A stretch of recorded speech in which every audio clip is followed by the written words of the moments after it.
بسم اللہ الرحمن الرحیم۔ السلام علیکم ورحمۃ اللہ وبرکاتہ۔ ناظرین، خالد بن ولید رضی اللہ تعالیٰ عنہ کو یقین ہو گیا کہ رومیوں کی آدھی فوج کہیں چلی گئی ہے۔ خالد بن ولید رضی اللہ تعالیٰ عنہ بڑی تیزی سے چلتے ابو عبیدہ رضی اللہ تعالیٰ عنہ کے پاس چلے گئے اور انہیں بتایا کہ رومیوں کی آدھی فوج لاپتہ ہو گئی ہے۔ کہاں چلی گئی ہوگی؟ ابو عبیدہ رضی اللہ تعالیٰ عنہ نے پوچھا۔ جہاں بھی گئی ہے، خالد بن ولید رضی اللہ تعالیٰ عنہ نے کہا، اسے وہیں پہنچانے کے لیے دن کو رومیوں نے لڑائی سے گریز کیا تھا۔ کچھ دیر دونوں سالار اسی پر تبادلہ خیالات کرتے رہے کہ رومیوں کی فوج کا ایک حصہ کہاں غائب ہو گیا ہے۔ مورخوں کے مطابق یہ سالار تھیوڈورس کے دستے تھے جو چلے گئے تھے۔ پیچھے سالار شنس رہ گیا تھا، اس کے دستوں کی تعداد بھی خاصی زیادہ تھی۔ صبح طلوع ہوتے ہی رومی لڑائی کے لیے تیار ہو گئے۔ حضرت ابو عبیدہ رضی اللہ تعالیٰ عنہ پہلے ہی تیار تھے۔ انہوں نے رومیوں پر حملہ کر دیا۔ انہوں نے اپنے دستوں کو حسب معمول 3 حصوں میں تقسیم کر لیا تھا اور حملہ دشمن کے پہلوؤں پر کیا تھا۔ خود انہوں نے دشمن کے کلب پر نظر رکھی ہوئی تھی، جہاں انہیں سالار شنس کا پرچم دکھائی دے رہا تھا۔ مجاہدین نے دشمن کے پہلوؤں پر حملہ کیا اور حضرت ابو عبیدہ رضی اللہ تعالیٰ عنہ آگے بڑھے اور شنس کو مقابلے کے لیے للکارا۔ شنس نے گھوڑے کو ایڑ لگائی اور آگے آ گیا۔ حضرت ابو عبیدہ رضی اللہ تعالیٰ عنہ نے اپنے گھوڑے کو ایڑ لگائی اور اس کی طرف گئے۔ دونوں سالاروں نے ایک دوسرے پر وار کیا اور دونوں کی تلواریں ٹکرائیں۔ شنس نے ذرا دور جا کر گھوڑا موڑا، لیکن حضرت ابو عبیدہ رضی اللہ تعالیٰ عنہ نے اپنے گھوڑے کو زیادہ آگے نہ جانے دیا۔ فوراً ہی موڑ کر پھر ایڑ لگائی۔ شنس ابھی سیدھا بھی نہیں ہوا تھا کہ حضرت ابو عبیدہ رضی اللہ تعالیٰ عنہ کی تلوار اس کے کندھے پر پڑی، لیکن اس کی ذرا نے اسے بچا لیا۔ دونوں کے گھوڑے پھر دوڑتے ایک دوسرے کی طرف آئے تو شنس نے وار کرنے کے لیے تلوار اوپر کی۔ حضرت ابو عبیدہ رضی اللہ تعالیٰ عنہ نے برچھی کی طرح وار کر کے تلوار اس کی بغل میں اتار دی۔ ذرا ہی آگے جا کر گھوڑے کو موڑا۔ شنس کو زخم پریشان کر رہا تھا۔ وہ اپنے گھوڑے کو بر وقت نہ موڑ سکا۔ حضرت ابو عبیدہ رضی اللہ تعالیٰ عنہ نے اس کی ایک ٹانگ پر بھرپور وار کیا اور ٹانگ کاٹ ڈالی۔ شنس گر رہا تھا جب حضرت ابو عبیدہ رضی اللہ تعالیٰ عنہ پھر واپس آئے اور شنس کے سر کو ڈھلکا ہوا دیکھ کر گردن پر وار کیا۔ شنس کا سر تو نہ کٹا، لیکن الگ ہو کر لٹکنے لگا۔ پھر اس کی لاش گھوڑے سے اس طرح گری کہ ایک پاؤں رکاب میں پھنس گیا۔ حضرت ابو عبیدہ رضی اللہ تعالیٰ عنہ نے شنس کے گھوڑے کو تلوار کی نوک چبوئی۔ گھوڑا بدک کر دوڑ پڑا اور اپنے سوار کی لاش گھسیٹتا پھرا۔ اس کے ساتھ ہی حضرت ابو عبیدہ رضی اللہ تعالیٰ عنہ نے اپنے کلب کے دستوں کو دشمن کے کلب پر حملے کا حکم دے دیا، جہاں کھلبلی بپا ہو چکی تھی کیونکہ ان کا سالار مارا گیا تھا۔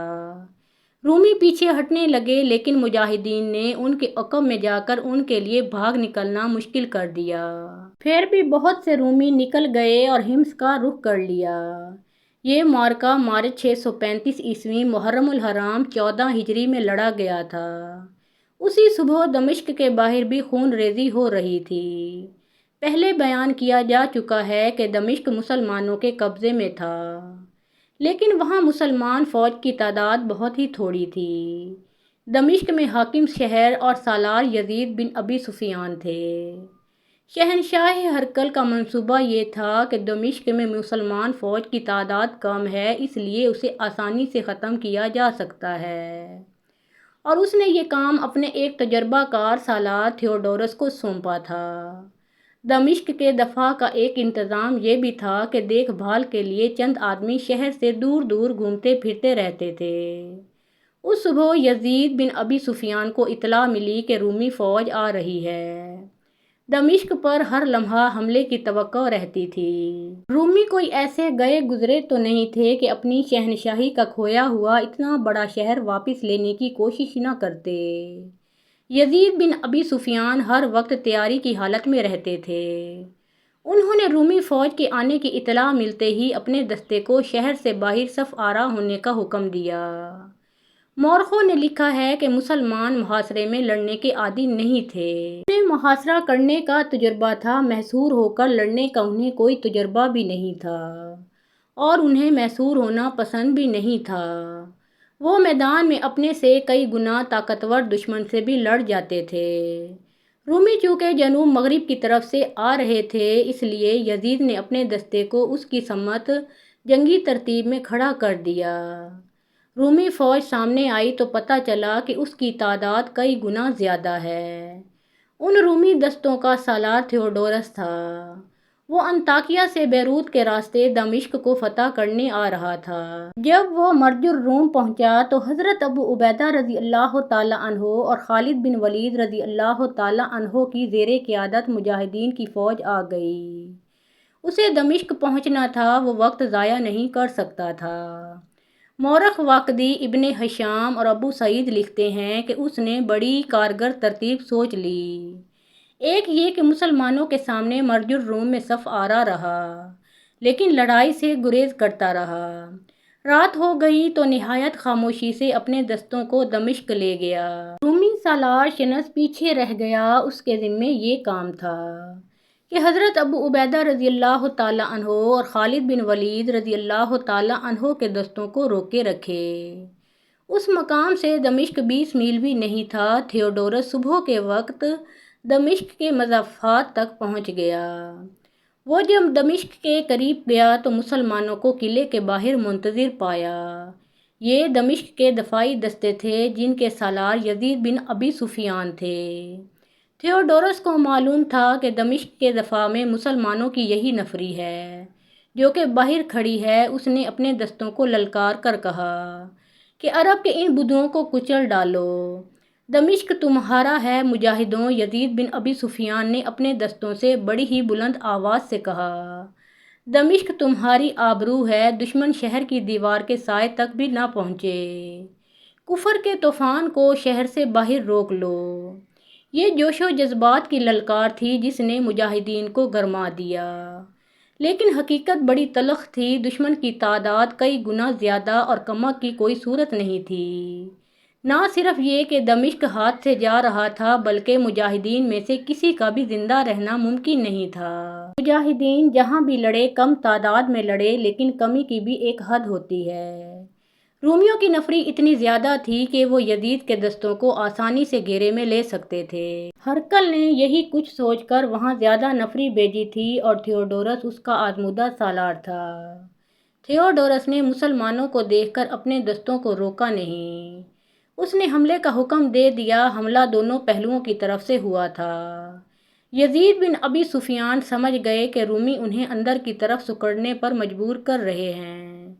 یزید بن ابی سفیان نے اپنے دستے کو اور زیادہ پھیلا دیا اور سوار دستے سے کہا کہ وہ دشمن کے پہلوؤں پر جانے کی کوشش کریں، لیکن رومی تو سیلاب کی مانند تھے۔ مسلمان جذبے سے حملے روک رہے تھے اور وہ اس سے زیادہ کچھ کر بھی نہیں سکتے تھے۔ وہ دفاعی لڑائی لڑنے پر مجبور تھے، جوابی حملہ نہیں کر سکتے تھے۔ رومی شہر کی طرف جانے کی بھی کوشش کر رہے تھے۔ یزید نے اس کا انتظام پہلے ہی کر رکھا تھا۔ انہوں نے شہر کے ہر دروازے کے سامنے اور کچھ دور تیر انداز کھڑے کر رکھے تھے اور ان کے ساتھ تھوڑی تھوڑی تعداد میں گھڑ سوار بھی تھے۔ سورج سر کے اوپر آ گیا، آدھا دن گزر گیا تھا۔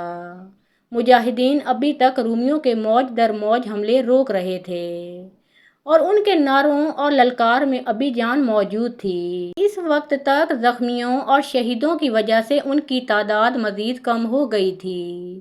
رومی نفری کی افراد کے باوجود مسلمانوں پر غالب نہیں آ سکے تھے، لیکن مسلمانوں کے جسم اب جواب دینے لگے تھے، گھوڑے بھی تھک گئے تھے۔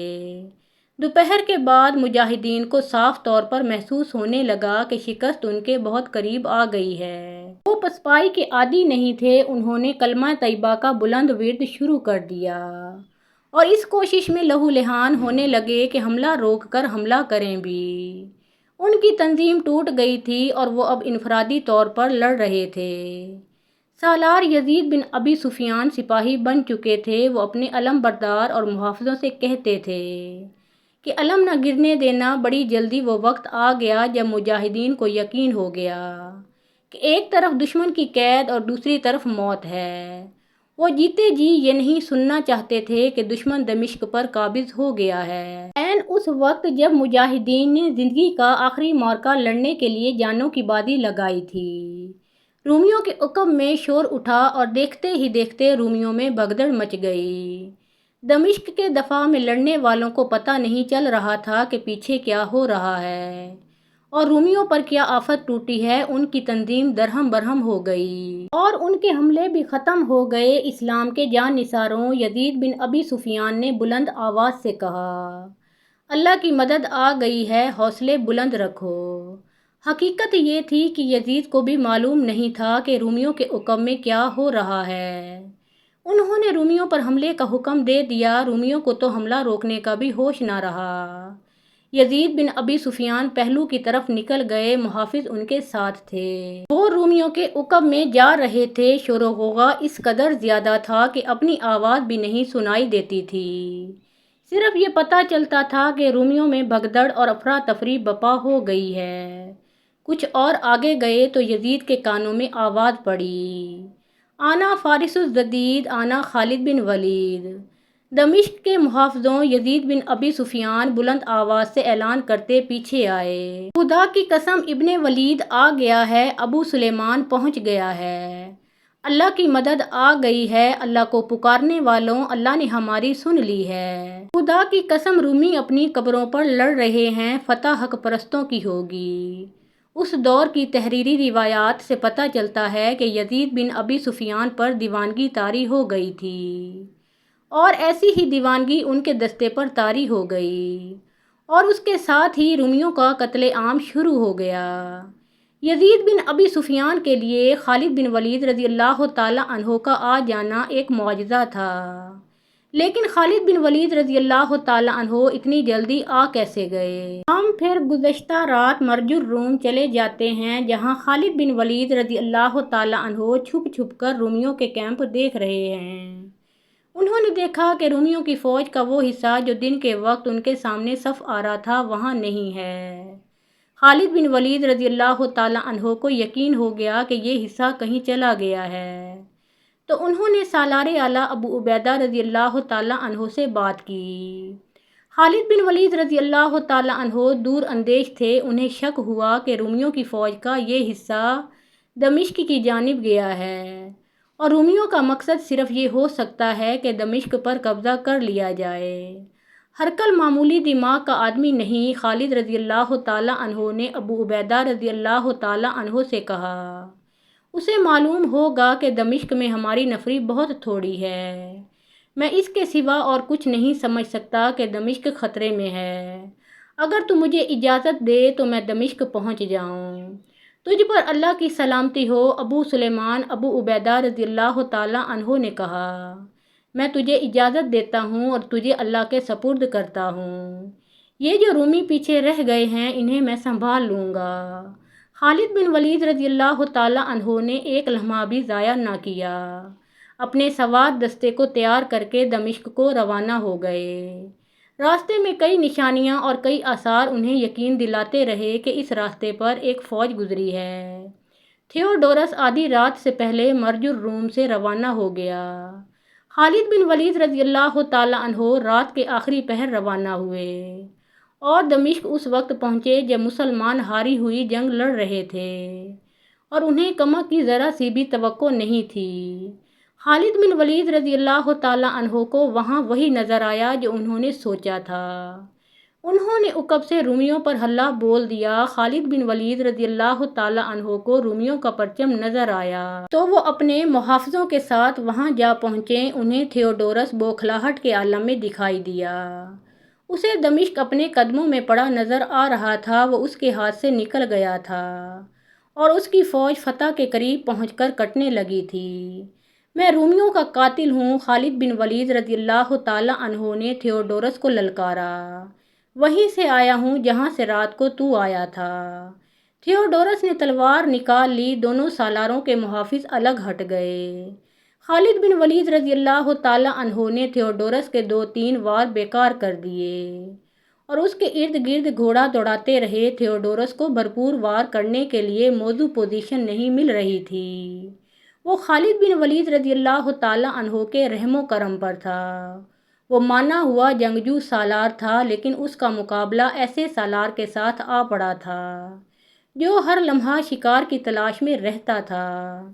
آخر اس نے بڑے غصے میں خالد بن ولید رضی اللہ تعالیٰ عنہ تک پہنچنے کی کوشش کی، لیکن خالد بن ولید رضی اللہ تعالیٰ عنہ نے ایک پینترا بدل کر اپنے آپ کو تھیوڈورس کی زد سے دور کر لیا اور دوسرے پینترے میں ایسا وار کیا کہ تھیوڈورس گھوڑے پر ہی دہرا ہو گیا۔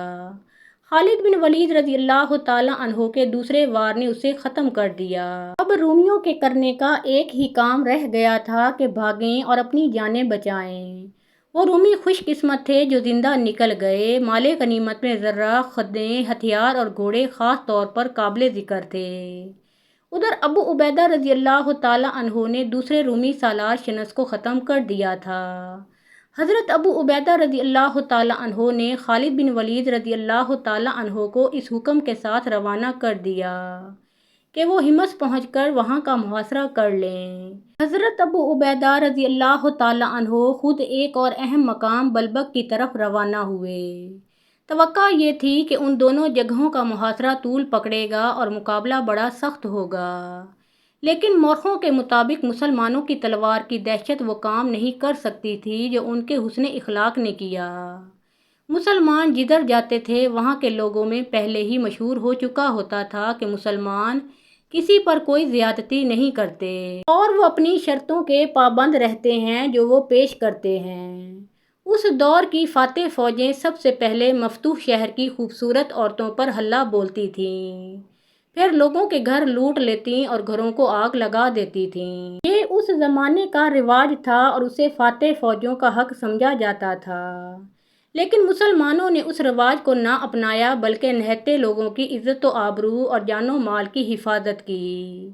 اسی کا نتیجہ یہ تھا کہ ابو عبیدہ رضی اللہ تعالیٰ عنہ بلبک پہنچے اور شہر کا محاصرہ کیا تو وہاں جو رومی دستہ تھا اس نے غیر مشروط طور پر ہتھیار ڈال دیے۔ خالد بن ولید رضی اللہ تعالیٰ عنہ نے حمص کا محاصرہ کیا تو رومی سالار باہر آ گیا اور امن کے سمجھوتے کی پیشکش کی۔ حضرت ابو عبیدہ رضی اللہ تعالیٰ عنہ پہنچ چکے تھے۔ ان کے حکم سے رومی سالار سے 10,000 دینار اور زربفت کی 100 قباؤں کا مطالبہ کیا گیا، جو رومی سالار نے قبول کر لیا۔ معاہدہ یہ ہوا کہ مسلمان 1 سال تک حمص پر حملہ نہیں کریں گے، اور اگر اس دوران روم کی فوج نے اس علاقے میں مسلمانوں کے خلاف کوئی معمولی سی بھی جنگی کارروائی کی تو مسلمان صلح کے معاہدے کو منسوخ سمجھ کر جوابی کارروائی کریں گے۔ اس معاہدے پر دستخط ہوتے ہی شہر کے دروازے کھل گئے اور مسلمان فوج داخل ہوئی۔ مورخ ابن اسیر لکھتا ہے کہ حمص کے لوگ یہ دیکھ کر حیران ہوتے تھے کہ مسلمان دکانوں میں جاتے اور جو چیز لیتے اس کی قیمت ادا کرتے تھے۔ بعض لوگوں نے مجاہدین کو تحفے پیش کیے تو مجاہدین نے ان کی بھی قیمت ادا کی۔ ایسے مقامات بھی آئے جہاں کے لوگوں نے مسلمان فوج کا باقاعدہ استقبال کیا۔ مثلاً نومبر 635 عیسوی رمضان 14 ہجری مسلمان فوج حمص سے ہما گئی تو شہری باہر آ گئے اور انہوں نے مسلمانوں کی اطاعت قبول کر لی۔ مارۃ النعمان کے شہریوں نے مسلمانوں کا استقبال اس طرح کیا کہ پہلے سازندے ساز بجاتے اور خوشی کے گیت گاتے باہر آئے۔ ان کے پیچھے معززین آئے اور جزیہ پیش کر کے شہر ابو عبیدہ رضی اللہ تعالیٰ عنہ کے حوالے کر دیا۔ اس کے بعد ان قصبوں اور شہروں کے کئی لوگوں نے اسلام قبول کر لیا۔ مسلمان ہمارے جال میں آ گئے ہیں، شہنشاہ ارکل اپنے سالاروں سے کہہ رہا تھا۔ میں سردیوں کے انتظار میں تھا عرب کہ یہ مسلمان اونٹ کا گوشت کھاتے اور اونٹنی کا دودھ پیتے ہیں۔ ریگستان کے ان باشندوں نے کبھی اتنی سردی نہیں دیکھی۔ یہ سردی برداشت نہیں کر سکتے، اس ملک کی سردی ان کے جوش اور جذبے کو منجمد کر دے گی۔ پھر موسم سرما ختم ہونے تک مسلمان ختم ہو جائیں گے، ہم انہیں بڑی آسانی سے شکست دیں گے، ان کے خیمے انہیں سردی سے نہیں بچا سکیں گے۔ ارکل نے حکم دیا کہ حمص سے مسلمانوں کو بے دخل کر دیا جائے۔ کچھ دنوں کے بعد حضرت ابو عبیدہ رضی اللہ تعالیٰ عنہ کو اطلاع ملی کہ رومیوں کی کمک ہمس پہنچ گئی ہے۔ رومیوں کی اس کارروائی کے بعد ہمس کا معاہدہ ٹوٹ گیا تھا۔ حضرت ابو عبیدہ رضی اللہ تعالیٰ عنہ اور خالد بن ولید رضی اللہ تعالیٰ عنہ کہیں اور تھے۔ اطلاع ملتے ہی وہ اپنے دستوں کو ساتھ لے کر ہمس جا پہنچے۔ خالد بن ولید رضی اللہ تعالیٰ عنہ پہلے پہنچے تھے۔ وہ ہمس کے قریب گئے تو باہر رومی فوج لڑنے کے لیے تیار کھڑی تھی۔ خالد بن ولید رضی اللہ تعالیٰ عنہ نے اس فوج پر حملہ کر دیا۔ رومی پیچھے ہٹتے گئے اور قلعے میں داخل ہو کر انہوں نے دروازے بند کر دیے۔ اس کے فوراً بعد حضرت ابو عبیدہ رضی اللہ تعالیٰ عنہ بھی اپنے دستوں کے ساتھ آن پہنچے۔ ابو سلیمان حضرت ابو عبیدہ رضی اللہ تعالیٰ عنہ نے خالد بن ولید رضی اللہ تعالیٰ عنہ سے کہا، یہ محاصرہ تیرا ہے اور تو اس کا سالار ہے۔ یہ ایک بہت بڑا اعزاز تھا جو حضرت ابو عبیدہ رضی اللہ تعالیٰ عنہ نے خالد بن ولید رضی اللہ تعالیٰ عنہ کو دیا۔ خلیفۃ المسلمین حضرت عمر فاروق رضی اللہ تعالیٰ عنہ کے احکام کے مطابق سپہ سالار حضرت ابو عبیدہ رضی اللہ تعالیٰ عنہ ہی تھے۔ محترم ناظرین، اس کے بعد کے حالات و واقعات ہم اپنی اگلی ویڈیو میں پیش کریں گے۔ آپ سب سے گزارش ہے کہ پیارے آقا محمد مصطفیٰ صلی اللہ علیہ وآلہ وسلم کا پیارا نام ایک بار کامنٹ سیکشن میں ضرور لکھیے۔